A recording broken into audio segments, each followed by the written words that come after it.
जी। जय हिंद साथियों, आप सबको अभिषेक जगूड़ी की ओर से क्रांतिकारी सलाम। जैसा कि आप देख रहे हैं, हम लोग आज धराली उत्तरकाशी में उपस्थित हैं और धराली के मंजर से आप सब लोग वाकिफ़ हैं। हमारे पीछे आप देख रहे हैं पूरी तबाही का मंजर खुलेआम दिख रहा है। यहाँ पूरा धराली बाज़ार, धराली कस्बा बर्बाद हो गया है। हम लोग आज यहाँ पर आए हैं। कई हमारे लोग इस धराली की आपदा के शिकार हुए हैं, काल कलवित हुए हैं और कुछ बच्चे, कुछ नौजवान, कुछ महिलाएं, बुजुर्ग, पता नहीं कितने लोग जिनका शायद सही आंकड़ा भी अभी सामने नहीं आ पाया है। कुछ स्थानीय लोग, कुछ बाहर से, कुछ नेपाल के भी और कुछ जो है बिहार से भी, कुछ अन्य प्रदेशों के भी, कुछ यूपी से, मुझे नहीं मालूम कहाँ से कितने लोग यहाँ पर जो है इस आपदा का, इस त्रासदी का शिकार हुए हैं। सर्वप्रथम उन सब पीड़ित और प्रभावित परिवारों को मैं प्रणाम करता हूँ और इस आपदा के शिकार हुए, इस आपदा से काल कलवित हुए दिवंगत आत्माओं की शांति के लिए मैं माँ गंगा से सादर निवेदन, सादर प्रार्थना करता हूँ कि हे गंगा माँ, उनको अपने चरणों में स्थान दीजिएगा। हम लोग जगूड़ी जी, क्योंकि आप शुरू से ही इस आपदा जब 5 तारीख से आई थी, उसके बाद से आप एक्टिव रहे, सक्रिय रहे, तो क्या आपने शुरू में हेलीकॉप्टर से आने के प्रयास किया या नहीं किया, या आपको आने नहीं दिया गया? उसमें बारे में थोड़ा बताएं। बिल्कुल, हम लोगों ने हेलीकॉप्टर से आने का प्रयास किया। हमने ये समझा कि स्थानीय पीड़ित लोगों के लिए शायद अच्छे ढंग से व्यवस्था हेलीकॉप्टर की होगी, रेस्क्यू की व्यवस्था होगी, पर वो मुझे अपने अनुभव से भी और जो पीड़ित लोगों से जो मेरे संपर्क में रहे, जो मेरे संपर्क में आए, उनके माध्यम से भी जो पता लगा, वो ये लगा कि हेलीकॉप्टर की व्यवस्था पर्याप्त नहीं थी।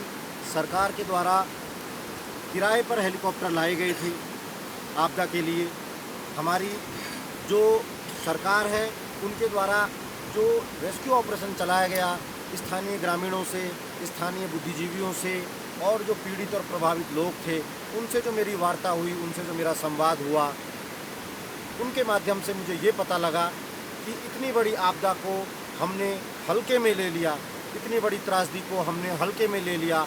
केदारनाथ आपदा से भी हमने सबक नहीं लिया और हमारे केंद्र सरकार, राज्य सरकार डबल इंजन की सरकार थी, तो लोगों का कहना था, प्रभावितों का, पीड़ितों का ये कहना था कि सरकार ने वायुसेना को क्यों नहीं उतारा इस रेस्क्यू ऑपरेशन में, वायुसेना के हेलीकॉप्टर क्यों नहीं आए, सरकार को किराए पे हेलीकॉप्टर लाने पड़े। वायुसेना के ट्रेन पायलट जो दुर्गम क्षेत्र में जाने के लिए, जो ख़राब मौसम में भी जो है ट्रेन है रेस्क्यू करने के लिए, उन हेलीकॉप्टर्स की मदद, सरकारी हेलीकॉप्टर्स क्यों नहीं आ पाए और मिलिट्री को क्यों नहीं जो है इस रेस्क्यू ऑपरेशन की कमान सौंपी गई।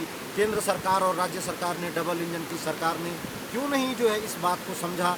इस आपदा के लिए हमको भारतीय वायुसेना और भारतीय सेना, मिलिट्री का और वायु एयरफोर्स का इस्तेमाल किया जाना चाहिए था। हमने किराए पे हेलीकॉप्टर लाए, ये यहाँ पर थोड़ी कमी रह गई। वो ना तो स्थानीय लोगों के लिए पूरे पड़ पाए और ना ही जो है रेस्क्यू का कार्य है वो संभाल पाए। और जो यहाँ पर जो रेस्क्यू ऑपरेशन चल रहा था 5 अगस्त से, जिस दिन से ये दिन में 1:30 बजे के आसपास जब से ये आपदा आई और मौसम भी ख़राब था, हम लोग सब जानते हैं, पर जो ये ऑपरेशन, रेस्क्यू ऑपरेशन चल रहा था, ये सिविल एडमिनिस्ट्रेशन के कंट्रोल में था। ये ऑपरेशन आर्मी के कंट्रोल में, एयरफोर्स के कंट्रोल में होना चाहिए था। ऐसा पीड़ितों का, ऐसा प्रभावितों का, ऐसा बुद्धिजीवियों का मानना है। तो शायद कुछ जो है और राहत हम पहुंचा पाते, शायद कुछ जिंदगियों को जो है हम बचा पाते, शायद जो है कुछ जो है हम और बेहतर कर पाते, ऐसा सबका मानना है।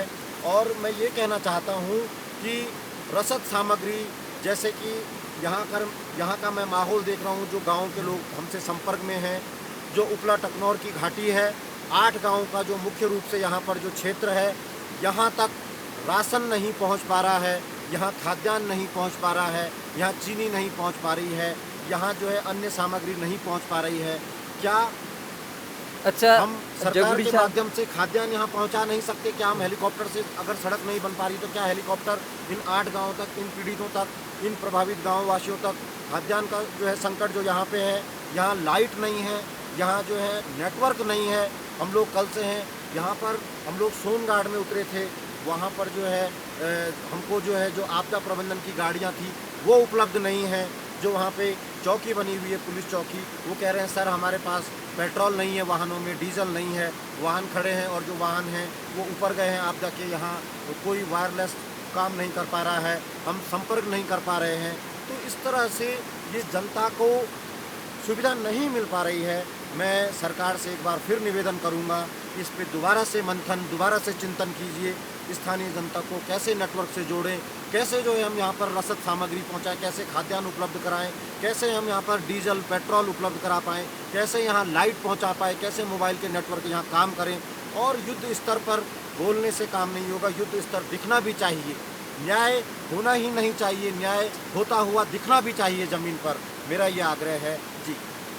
और सर मैं ये भी पूछना चाह रहा हूँ कि जैसे अभी आप लोग मैं भी आप ही लोगों के साथ आया, तो कल तक हम सुन रहे थे कि गाड़ियाँ कुछ लगी हुई हैं, तो क्या आज हट गई या क्या स्थिति, आपने जो पूछा क्या हुआ, और क्या शटल सर्विस शुरू हुई थी, कैसे प्रभाव था उसका और क्या चीज़ें रही? हम यही कहना चाह रहे हैं, आपदा प्रबंधन की जो गाड़ियाँ हैं, हमको मालूम चला, हम लोग अपनी कारों से आए थे, नलुड़ा के पास मलबा आ गया और उस वजह से हमको अपनी कारें वहीं रखनी पड़ी और हम लोग फिर पैदल आए ट्रांसमेंट से। और फिर हमको कुछ स्थानीय गाड़ियों का इस्तेमाल करते हुए, जो सवारी की गाड़ियां थी, किराया खर्च करके आया, हम यहाँ तक पहुँच पाए बड़ी मुश्किल से। कहीं पे हम लोग डबरानी तक आए, फिर उसके बाद पैदल आए, वहाँ से सुक्की तक हम लोग पैदल आए। आपदा प्रबंधन की गाड़ियाँ हमको कहीं पर भी नहीं मिल पाई। और मैं ये कहना चाहता हूँ, जब हमारे प्रशासन को ये मालूम है कि नलुड़ा में आपदा आ गई है, नलुड़ा में लैंडस्लाइड हो गया है, तो उसके बाद यहाँ पर आपदा प्रबंधन की गाड़ियाँ, सकल सेवाएं क्यों नहीं चल रही हैं? क्या लोग अपने गांव तक, अपने क्षेत्र तक, अपने रिश्तेदारों तक आना जाना नहीं करेंगे? राशन पानी लेके, बाजार से सामान लेके लोग अपने घरों तक, अपने गाँव तक आएंगे। तो उनके लिए प्रशासन को आपदा प्रबंधन की गाड़ियाँ चलाई जानी चाहिए। ये आपदा से पीड़ित क्षेत्र है हमारा पूरा भटवाड़ी ब्लॉक इस समय, और इतनी बड़ी आपदा को हम लोगों ने कहीं ना कहीं गलत आकलन कर दिया, हमने कहीं ना कहीं इसको हल्के में ले लिया है। और जो जनता को सुविधाएं मुहैया कराई जा सकती थी, वो दोहरी सरकार होने के बावजूद भी, दोनों राज्य की सरकार और केंद्र की सरकार एक ही पार्टी की, भारतीय जनता पार्टी की सरकार है, तो दोनों सरकारों का तालमेल होना चाहिए, बेहतर कोऑर्डिनेशन होना चाहिए। और वो शटल सेवाएं और खाद्यान्न की आपूर्ति, बिजली की, नेटवर्क की आपूर्ति युद्ध स्तर पर होनी चाहिए। मिलिट्री को और एयरफोर्स को उतारा जाना चाहिए था। और कहीं ना कहीं जनता का ये मानना है, पीड़ितों का ये मानना है कि इसमें सरकार विफल रही है, चूक हुई है सरकार से। जी, धन्यवाद।